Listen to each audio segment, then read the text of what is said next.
This episode is brought to you in part by the American Homebrewers Association, makers of the free Brew Guru mobile app.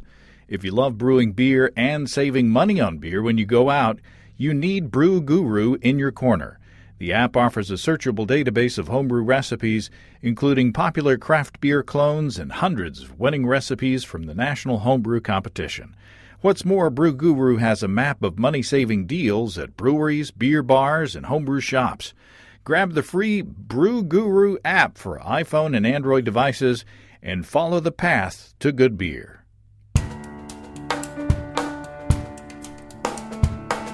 Welcome to Basic Brewing Radio for Thursday, August 9th, 2018. I'm James Spencer. Here at Basic Brewing Radio, we're all about home brewing. This week, homebrewer Kevin McEvoy shares his experiment blending sake and beer. One might say that's redundant because they're both beer, and you'd be right. And I bet you're popular on Twitter. Anyway, Kevin blended sake moto in with beer wort to create something that was new to Steve and me, at least. Will it be tasty? Stay tuned. If you go to basicbrewing.com, you can find archives of our audio and video shows, our DVDs, our brewer's logbooks, and other basic brewing gear, including our tie-dye silicone pint. You can follow me on Twitter and Instagram at Basic Brewing. Find our show page on Facebook. We have a cool Basic Brewing app on iTunes and Amazon.com, and we're found all over the place where fine podcasts are served up. If you do us a favor of rating us on iTunes and maybe leaving a nice comment, that'll help new listeners to find us. If you want to support us financially, check out patreon.com/basicbrewing. My son Drew has been home from college the past few weeks. We sent him back to UW yesterday. It's the first time that Drew's been home since he turned 21, so I put him to work, helping me to do beer stuff. Since he's all legal and stuff, we bottled the next hop sampler experiment. This time it's going to be Crystal, Glacier, and German Huel Melon. And I posted pictures about that experiment on social media thingies, and people are excited about that. We are too. This time I upped the hop amount to 1 ounce in each of those 1-gallon batches because they were moderate alpha acid levels. So that'll be a fun one to sample. That's for a future episode. But while Drew was home, he wanted to brew a beer, so we brewed up a hop stand amber ale, or at least that's what I'm calling it. Maris Otter with a little Crystal, and Perle at the start of the boil, and Calypso and Eldorado after the boil. We invited Steve Wilkes and his son Chase Holloman over to taste the beer and shoot a video episode about it, and we all liked it. I was hoping for even more juicy hop character, to be honest, and I wonder if the fermentation was a bit warm. The Imperial A38 juice yeast that we used really got with it, and because the room was kind of warm where the beer was, the temperature rose to more than 75 degrees Fahrenheit or 24 C. So, and it may be time for me to get a chilled fermentation chamber. maybe by next summer. The hop aromas blasting out of the airlock smelled great. I mean, you walked into the little bathroom where that fermenter was, and it was just like, wow, this smells awesome. But, you know, I'm assuming that means that those hop aromas were leaving the beer. I'm not blaming the yeast. It just gets a little warm in the house in the summertime. So I need to brew that recipe again in the winter to see if there's a marked difference. Sounds like a tasty experiment. We served that beer on the patio from my Poncho's Keg Cooler from our sponsor, Poncho's Brewing Lab. Poncho's Keg Cooler is a 20-gallon cylindrical insulated cooler that's designed to accommodate a 5-gallon corny keg. Poncho made those because he's not happy dealing with jockey boxes. They're just a pain. And I've used my cooler to serve homebrew to family and friends a few times, and I love it. It doesn't take much ice to keep a keg cool. I put a couple of bags in the cooler on Monday, and I left it on the porch where it's been hot. And it's Wednesday now, and I checked today, and there is still ice in there, keeping the keg cold. So since the keg isn't sitting out in the heat, like when you use a jockey box, your beer doesn't have to go through big temperature swings, and when you're not serving beer out of it, you can convert your Poncho's Keg Cooler into a 20-gallon mash tun. And right now, the Deluxe Poncho's keg cooler comes with a CM Becker's mini regulator and adapters to fit 16-gram, 74-gram paintball and regular CO2 tanks for the same price as the deluxe cooler used to be. And if you use the code BBR at ponchosbrewinglab.com, that's PANCHOS brewinglab.com, you can get 15% off any cooler. So head on over to ponchosbrewinglab.com and pick up your own Poncho's keg cooler. Let's take a look into the mailbag. Matt from Rochester, New York asks, a colleague of mine grows Cascade hops in her yard but does not brew. She will be gifting me the hops again this year in exchange for some finished beer. Sounds like a good trade. Last year, I used these hops wet in a continuous hopping during a 60-minute boil. I then dry hopped with the beer at pitching time because I did not have a method to preserve the hops. The beer came out very vegetal and not very palatable to my taste, Matt says. This year I'm going to use fewer hops and more substantial grain bill in the wet-hopped beer, but I want to figure out a method of preserving the hops. Drying is not really an option, as I neither have the space, time, or equipment. I heard you discuss hop teas on the podcast before, and I was wondering if I could make a wet hop tea, then freeze it in gallon milk jugs. I tend to chill my wort with ice anyway, so what if that ice was hop-flavored? Do you think this will work, or am I destined for a January brewing disaster episode? Well, Matt, short answer, I don't know. There's a lot to digest there.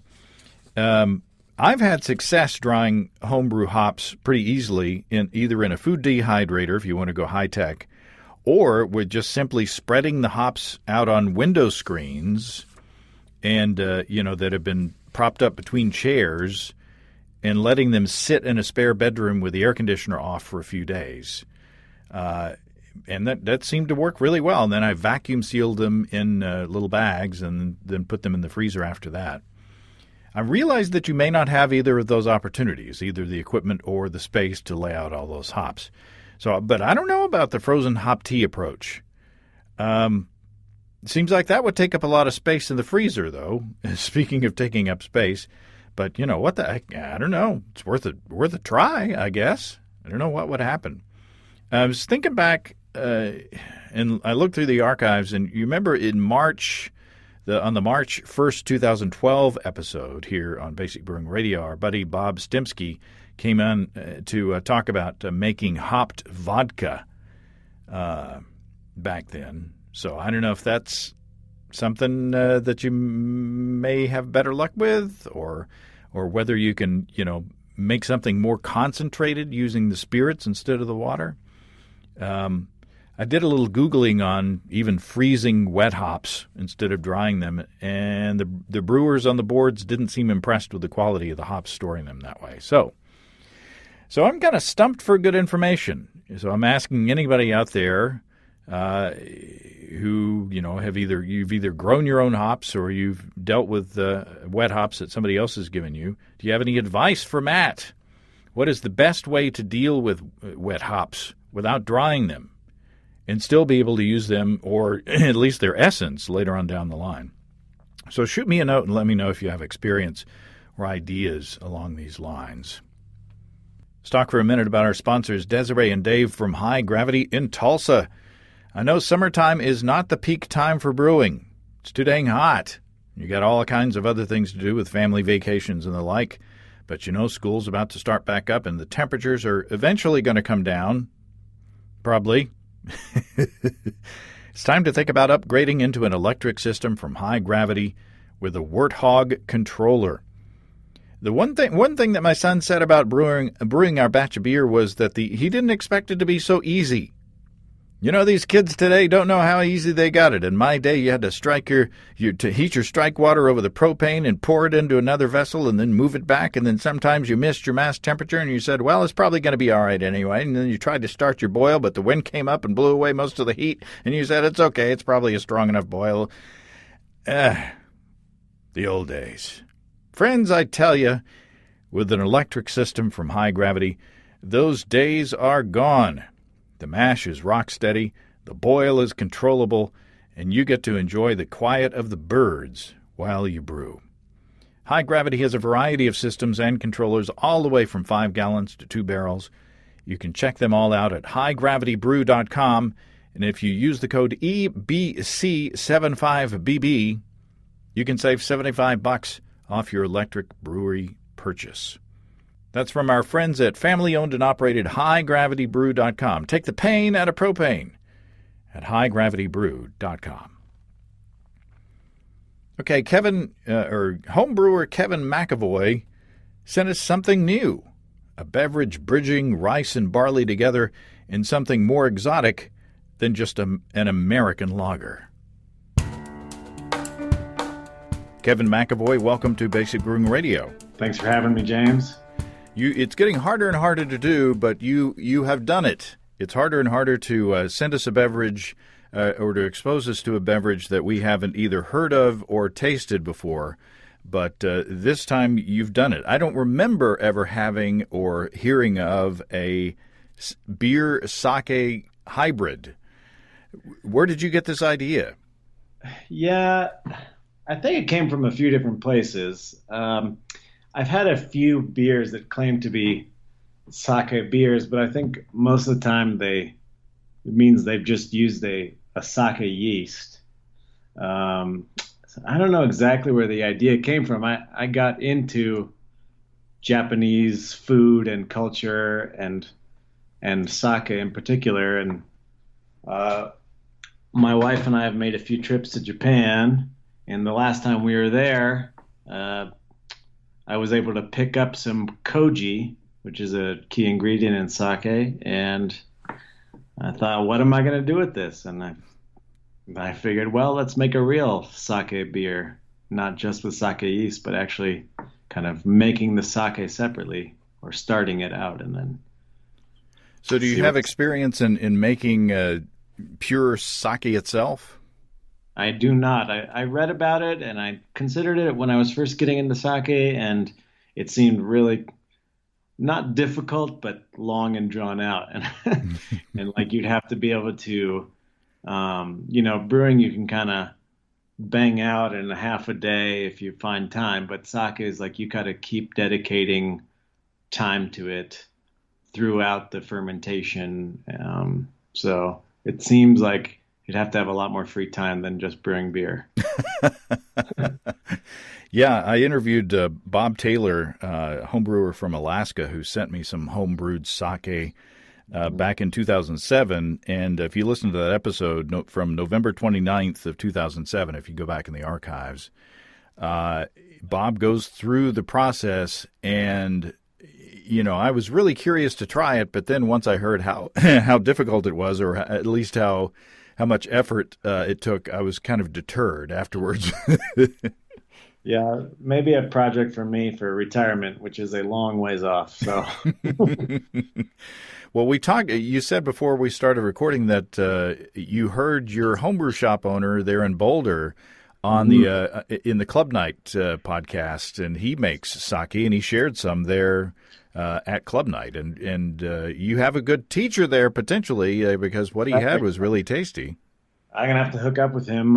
He doesn't seem to be in the shop himself as much these days, but next time I see him, I'll chat him up about it. Well, he's elbows deep in a bucket of rice. There you go. That was another thing. I think Bob said, you had to, wash your hands up to your elbows and get in there and just, stir things around a bit, Yeah, I think that's the other thing as a brewer.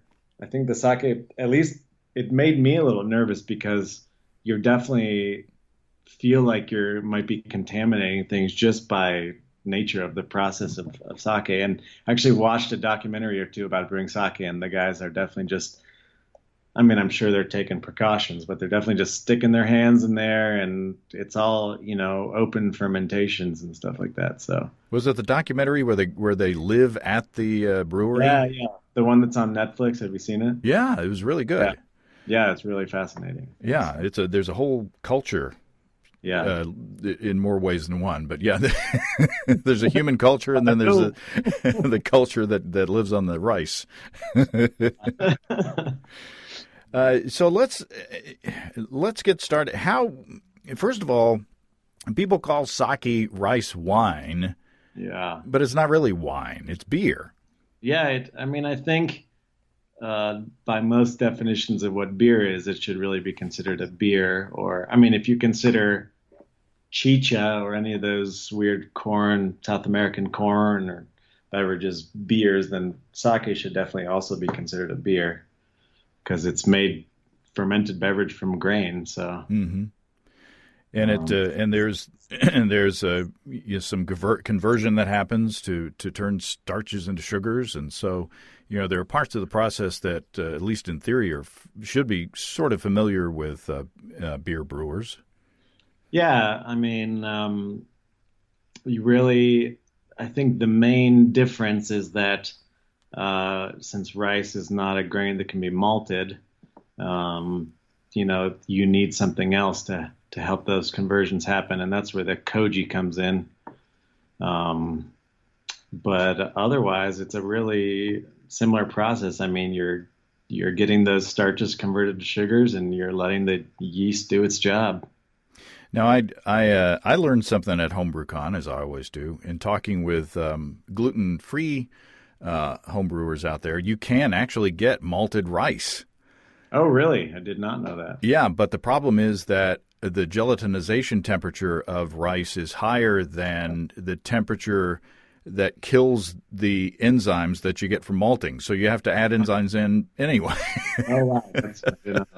And I wonder, is malted rice, is it like brown rice, like a whole grain? Because I don't know. That's a good question. These are all questions that I'll try to store away. I've got an interview lined up with those guys. Okay, cool. From I think it's Zero Tolerance. I think is the name of the homebrew club. Yeah. Now that you say that, I remember hearing. Yeah. So that's no spoilers for another show, but yeah, it's an interesting process. The things that they do. So yeah, I'm really looking forward to talking to them. Cool. Yeah, I'd be curious to hear about that too. But traditionally, talk about koji and what it is and what it does and how you use it. Right. So I'm definitely no expert, but my understanding is that koji is it's like a fungus, or they refer to it as a mold, and it has some Latin name, Asper. I don't know how to pronounce Latin scientific names, but Aspergillosis oryzae or something like that, and they propagate it on rice. So when you buy, like I bought the package of koji, it's actually called koji rice. So it looks like you're buying a package of funny looking rice, really. Huh. So the principle of getting the sake started is it has all these steps, and each step has a name. But you are basically steaming the rice and then inoculating it with the koji rice. So you just kind of mix the raw koji rice in there, and then the fungus is activated and goes to work on those starches. And after a couple days, you're just left with this kind of liquidy mush. So it really, it's kind of remarkable to watch it work. It's, like when the first few times you brew beer and you're just like so fascinated by watching the fermentation happen, it was kind of a similar feeling watching this koji just like make literal mush out of the rice. I'm assuming what's happening there is starches are being turned into sugars. Right. Yeah. Is it kind of a drier texture when you start, or is it sticky, or what's it like? The rice itself, or the mixture of the steamed rice and the koji rice together. Well, when you steam rice, I'd never actually steamed rice before. You usually boil rice, but steamed rice comes out not as wet, for lack of a better word, as boiled rice. It's still, it's quite sticky, and it doesn't feel, you can't get the individual grains apart. But there's a reason behind steaming rather than boiling, and I don't remember it off the top of my head, but they specifically tell you to steam it. And then when you mix the koji in, it's really relatively solid. It's cooked rice, but it's not, you don't have any liquid in there. And what Um, and what kind of rice do you have to use? I'm assuming minute rice would be right out, right? you don't want anything like pre-cooked or anything like that. I think you can really use any type of rice, but the Japanese are really particular about their rice. And actually, I think by Japanese law, there's no rice exported out of Japan. So if you get rice here, you're buying probably California rice, and it's like a medium grain. They call it sushi rice or Japanese style, or there's all these different names for it. But if you go to any kind of specialty store or Asian grocery or whatever, they'll have Japanese rice. But I think you could use any. I mean, you wouldn't want to use like a basmati or a jasmine rice or something like that because those have their own fragrance to them. But kind of any plain medium or short grain rice is probably fine. There's a lot of rice grown in Arkansas as well. Oh, really? Yeah, plug for my home state. Yeah, southeast Arkansas is flat. It's down there in the Delta, Yeah. and so Patties. it's real good for flooding, and Nice. real good for mosquito production as well. So, Lovely. where did you get your instructions? I mean, if you hadn't been talking to your experienced homebrew shop owner, where'd you get your tips? The good old interwebs. I mostly was going off an article on Brew Your Own, uh, which let's see, I'm opening it up right now. I guess they don't have a date on it, but it's a pretty nice and thorough article which takes you through all the steps and gives you some kind of, goes over some kind of common misconceptions and how to get the ingredients if you can't find them and that kind of thing. But I think Michael Tonsmeyer had a little article somewhere that I like stole a little bit from. And so I read a bunch of stuff. I mostly followed the Brew Your Own article and then just kind of substituted a few other tips here and there as they seemed to fit me. And you didn't go all the way with the sake making process, right? You stopped at a certain point. That's right. So I'm just going over the article right now. There's like 1, 2, 3, 4, 5, 6 main like stages of the fermentation itself. So I just did the first one, which they call the moto, which is really what I described. So you steam the rice, you add the koji to the rice and put that in your fermenter. And after a couple days, it's just like this liquidy mess. And I think even part of I even stopped the moto, that first step, short because you would still pitch the yeast and then essentially you're making a big starter at that point, and from there you would keep adding more rice and more koji and more water in specific amounts and at specific days and stuff like that. And that's where your arms go up to the elbows.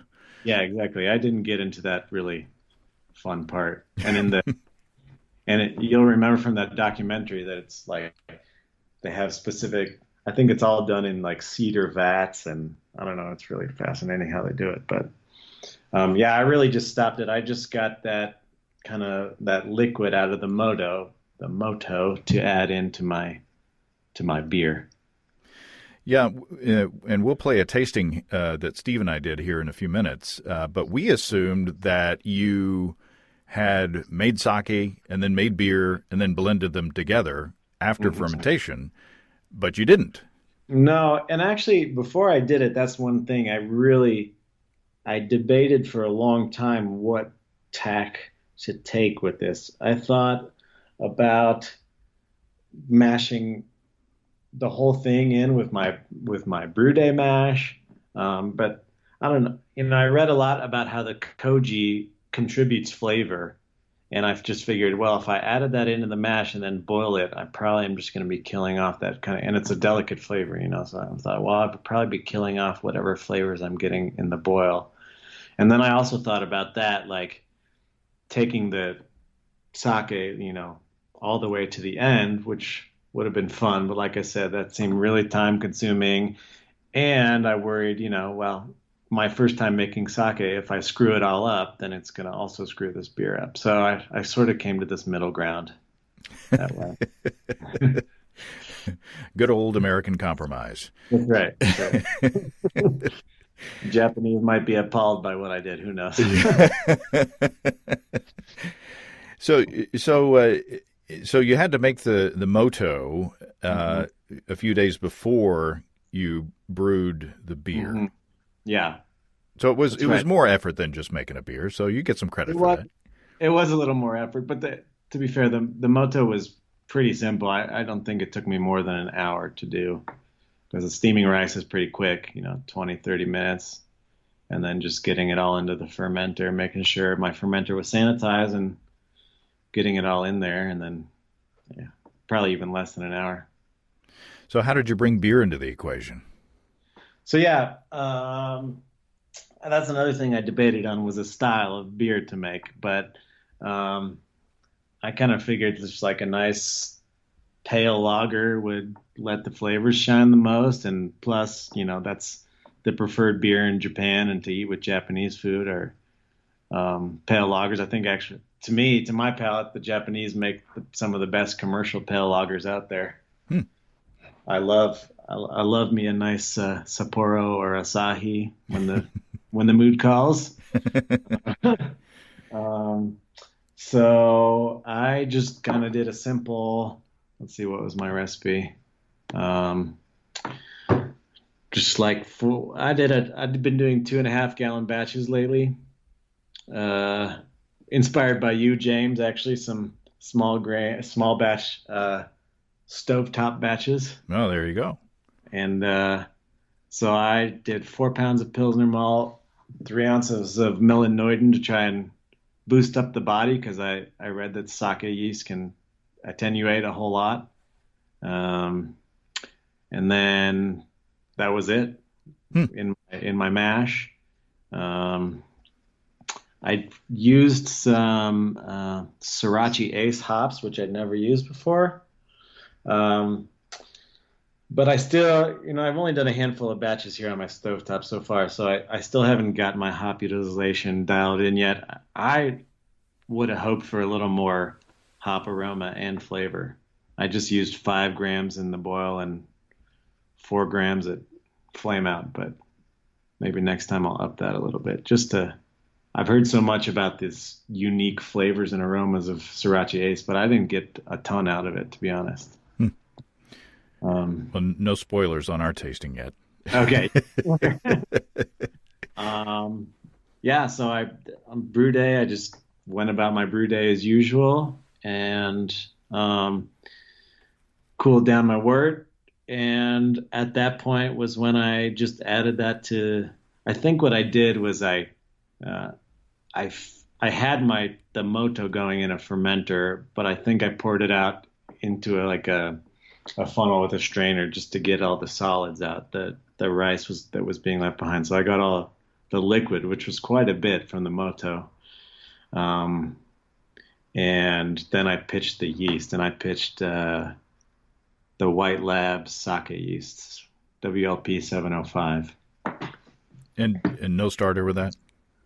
No starter. I don't think I've never made a starter, to be honest, but I especially with the small batch, 2.5 gallons, I wasn't too worried about it. Yeah, you should be plenty safe with that. Yeah. So what was your starting gravity? I'm gonna confess a dirty secret that with all that going on, with trying to make sure the moto got in there safely and everything, I totally forgot to take a reading for my OG.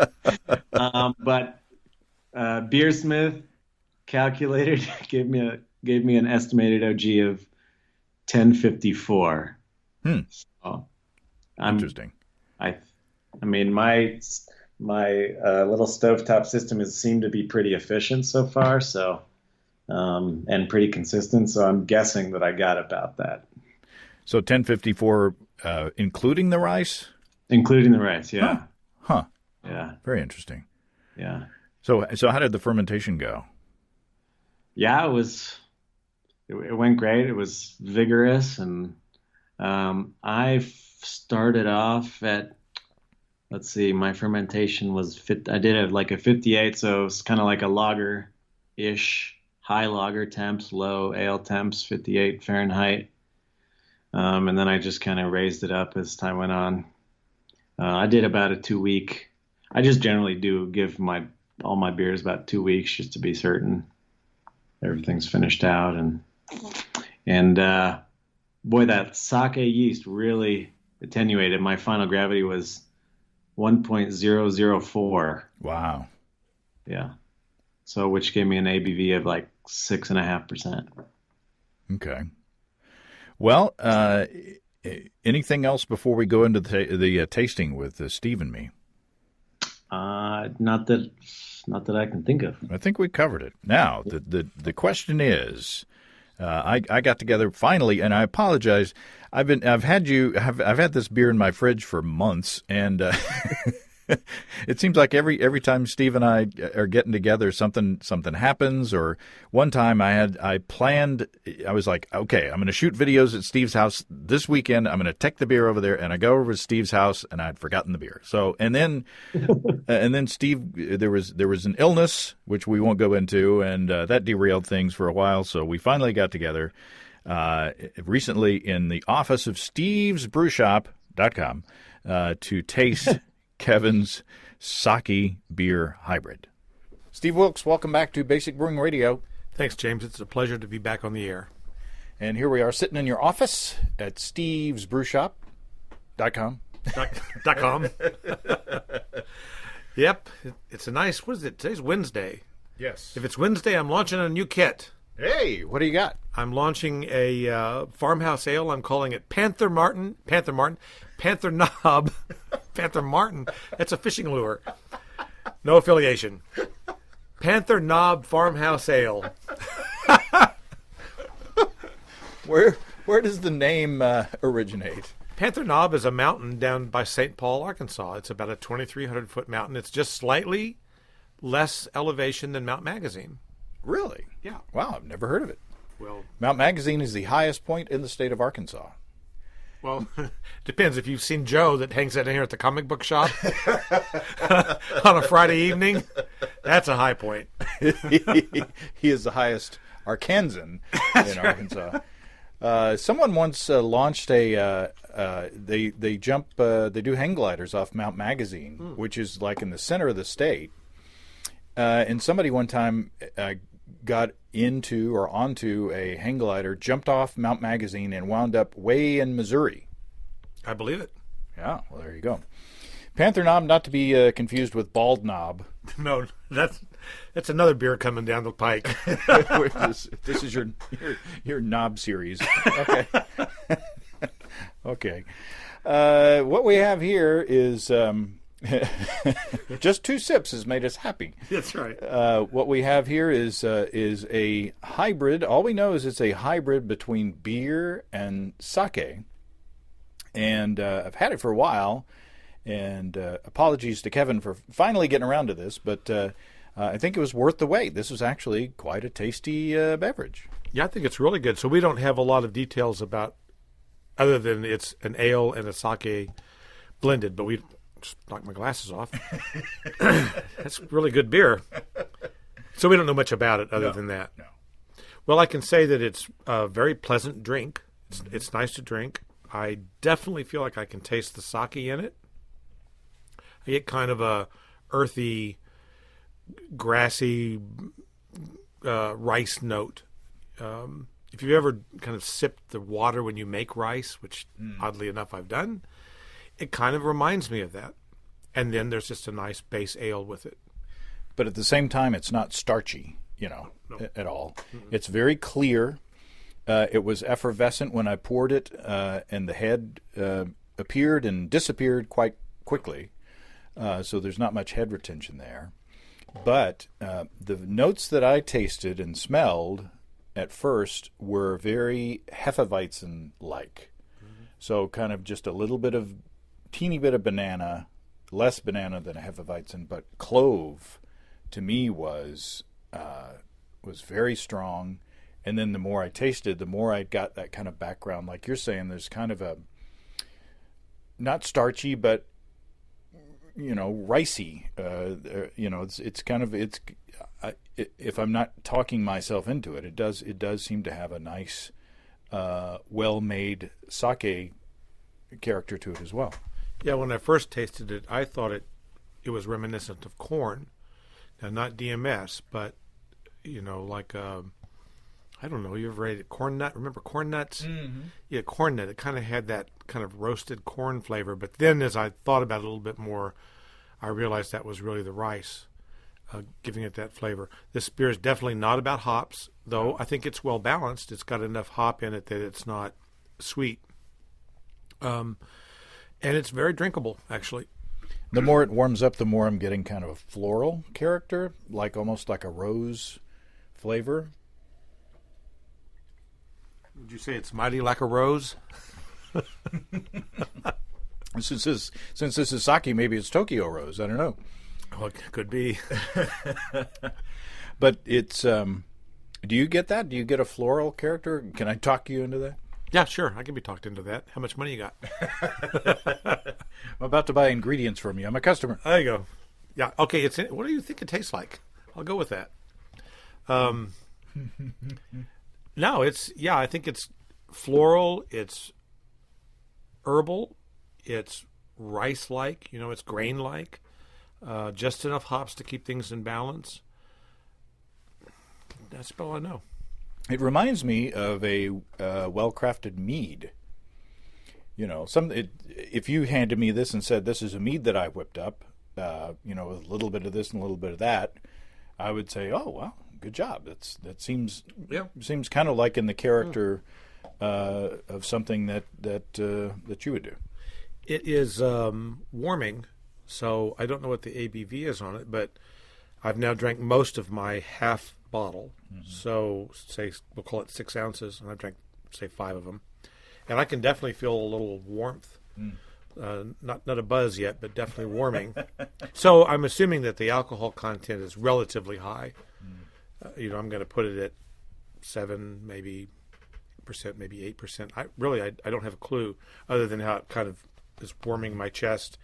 And it's relatively thin, meaning it's not a big malty beer that's got a lot of alcohol. Right. So you can tell that I'll call it a fortified beer.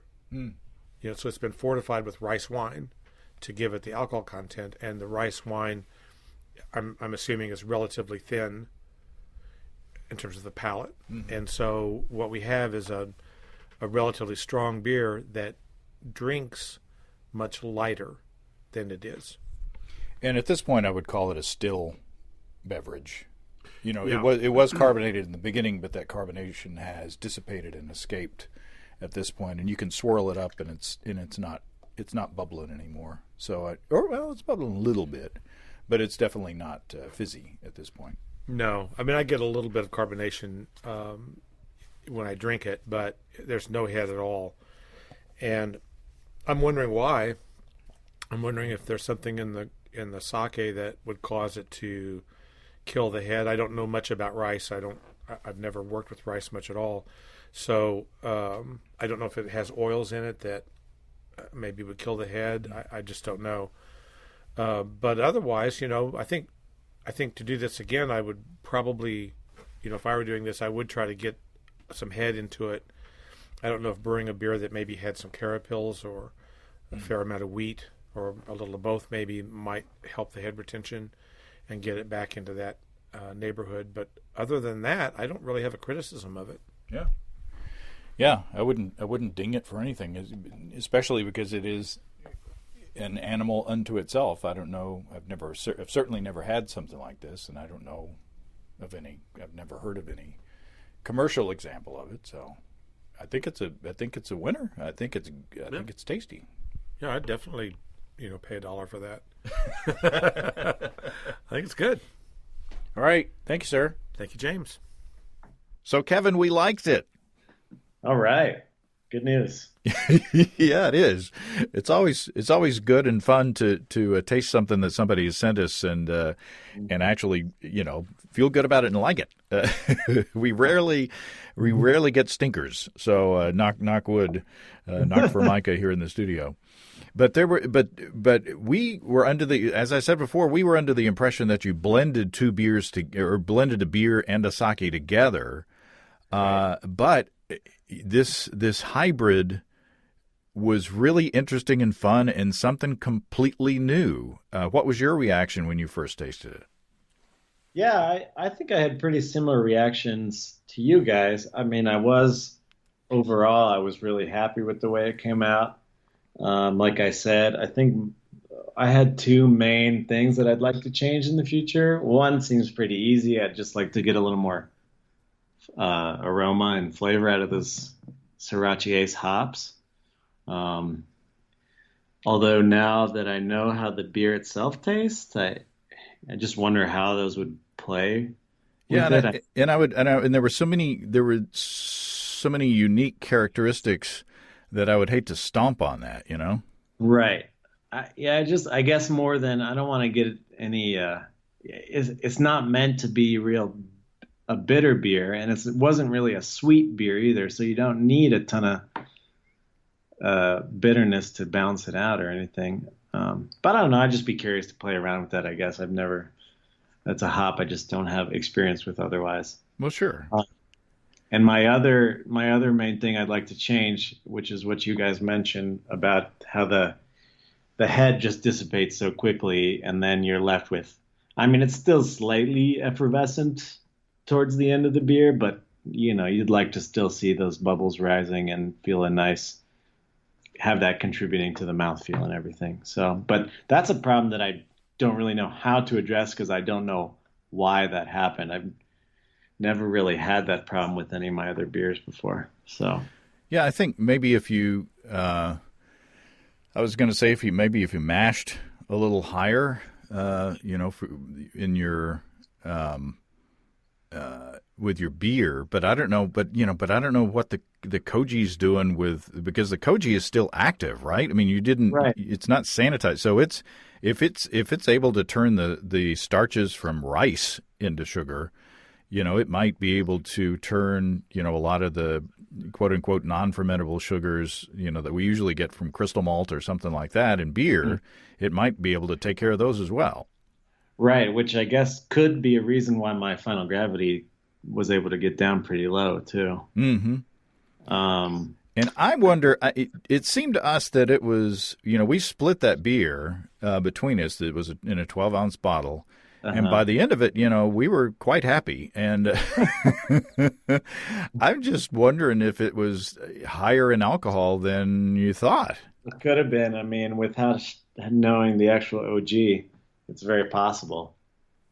But we were getting kind of this kind of spice. The clovey character was very strong for me. There was a little bit of banana in there, and you said you lagered it, right? So yeah. So you wouldn't think that that kind of character would come out of a cold fermented beer. I don't know.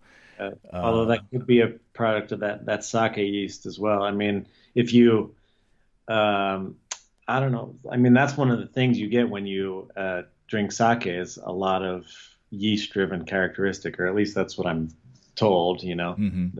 A lot of the character comes from yeast, and I don't know about those like spicy phenol things, but there's definitely a lot of esters going on in sake. So. And this was very subtle. I mean, like I said in the recording at the end, as the beer warmed up, we got floral and like rose characteristics, and I don't know if you got all that stuff too. Yeah, definitely some floral, which is also a definite character of sake, and I always get like apple and pear out of sake, which I can kind of get towards the end of this beer as well. So I assume your experience with sake is a lot more deep than mine is. Could you get sake character out of the beverage? I mean, we were saying that we thought we got sake character, but when you drank it, does it taste like sake? I mean, in a way, although you never know what you're talking yourself into, I guess. But I mean, I could definitely pick out some sake kind of characteristics. It'd be interesting I guess I'd be interested for somebody who knows sake but doesn't know what this beer is to taste it and then see what they get out of it. You know what I mean? Yeah, yeah.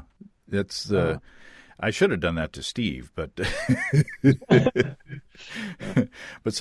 sometimes I was just so excited to try the experiment that I told him, and and sometimes it's not fair and not fun to be on the spot with a microphone in front of your face tasting something, right. And it's something that you would think would be obvious, and then you don't get it, and then you look like an idiot. So yeah. But I'd say overall, yeah, I mean, it definitely tasted different than just a regular pale lager. I mean, that's for sure. So I definitely have it on my list of things to try, is to keep experimenting with this. Oh yeah, yeah. I think definitely it was a success, and I would keep us posted on new things that you try with it. Yeah. If you were to give any advice to anybody trying this for the first time, was there anything that surprised you, even though you read instructions on how to do it, or is there anything that popped out that you wish you had known going into it? Not that I can think of. Just don't forget to take your gravity reading. Don't get too excited. I think I was just too excited. It just seems so wild to me. So. Yeah, you can be forgiven. I forget to take gravity readings on normal brew days. So Yeah, I'm sort of an absent-minded person in the first place. So it's not terribly surprising. Well, Kevin, this has been a lot of fun. I appreciate your adventurous spirit, and I appreciate your sending us the beer. Yeah, I appreciate you tasting it and your honest feedback, and thanks for having me on. It's pretty fun. Well, thanks again to Kevin. That was really a delicious beverage, and I say it's worth exploring more. Always fun to learn about new things, and I hope Kevin will keep us posted. In the meantime, if you have brewing questions, show suggestions, or just want to say howdy, write to james@basicbrewing.com, or just fill out the contact form at basicbrewing.com. And please don't forget to tell us where you're from. Thanks to everybody supporting us through our Patreon page. Special goodies coming your way. Check that out at patreon.com/basicbrewing. Be sure to check out our DVDs, Extract Brewing and Partial Mashing, Stepping into All Grain, Low-Tech Lagering and Decoction Mashing, and Introduction to Wine Kits. You can find them all on our site and get a free Basic Brewing bottle opener with any DVD combo. You can check out our Basic Brewing shirts in the store as well. You can find our logbooks, where you can track and log up to 50 batches of beer. Check all that out at basicbrewingshop.com. Also, take a look at our silicone pints.